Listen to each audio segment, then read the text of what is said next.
ونتوكل عليه توكل المخبتين الزهاد ونتوكل عليه توكل المخبتين الزهاد وأشهد أن لا إله إلا الله المبين الهادي المنزه السابع للأشهاد والبلدان الفعال لمن يريد ولا يقدر الممكن إلا ما مراد وأشهد أن سيدنا محمدا عبده ورسوله سيد الأولين والآخرين بالحاضر وبارك اللهم صل وسلم وبارك عليه حيث الصلاة عليه لنا خير زاد لا نادى الصلاة مناد وكلما ذكره الكافرون وغفل عن ذكره الغافلون إلى يوم التناد أما بعد فأوصيكم ونفسي بتقوى الله عز وجل وأن نخلص له الأعمال ونراقبه في جميع الأحوال وأن نتقرب إليه من طاعته بما يرضيه ونتجنب مساقطه ومناميه فقد صح عن النبي صلى الله عليه وسلم أنه قال الكيس من كان نفسه وعمل لما بعد الموت والعاجل من أتبع نفسه هواها ثم تمنى على الله الأمان عباد الله إننا في هذه الأيام لتقدم بنعم من الله تبارك وتعالى الكافرة وخيرات الآخرة سماؤنا كله وشجرنا يدرك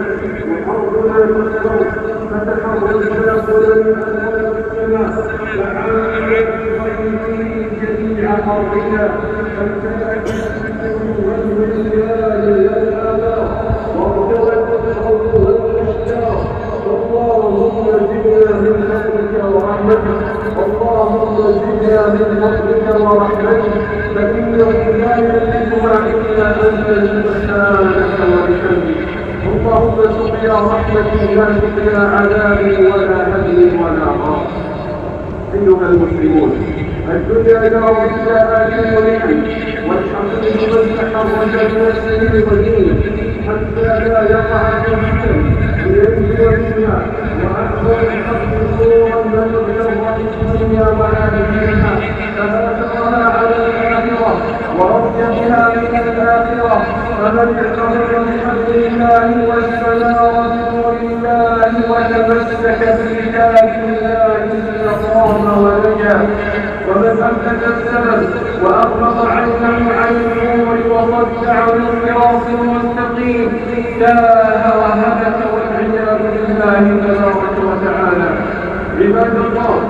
في هذه الدنيا يسبح الإنسان في بحر الحياة بين أمواج الهوادث والأفكار والوساوس والظنون والأهواء والشهوات وأعاصي الأعراض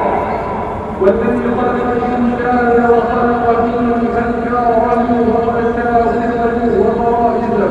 وخلق الأعراض التي تحيط به لم يغفل عنه ولم يهمله بل أعطاه عقلا وبصيرا وأرسل إليه رسولا وأنزل عليه كتابا ووجهه في هذه الحياة ومد له سبيلا مستقيما بشرف النجاة وفيه عروة وثيقة لا تسكن فهو كذلك جبر في بحر يرفعه الجبل ويخفضه وتحركه الرياح يمينا وشمالا فلا بد له من يوصله ويحرك اتجاهه ولا بد له من طوفان لا يعرف الممرات التي تسير في اتجاه المركات ولذلك جعل ذلك ولا في المكانات وغيره ومن هذا الذي يتعرض على المحورجية والاختلاف في هذا الزمن فقد كثر العلم وانتشر الجهل وكثرت الأموال وزاد الفقر وتطور الطب وفشت الأمراض كثر العلم في النظريات والصناعات والفلسفات ولكن كثر الجهل واجب الإنسان ورسالته في هذه الحياة وصار العلم بدون تقوى وعلى خير الهدى فاستبدل المؤمن بغير ما خلق به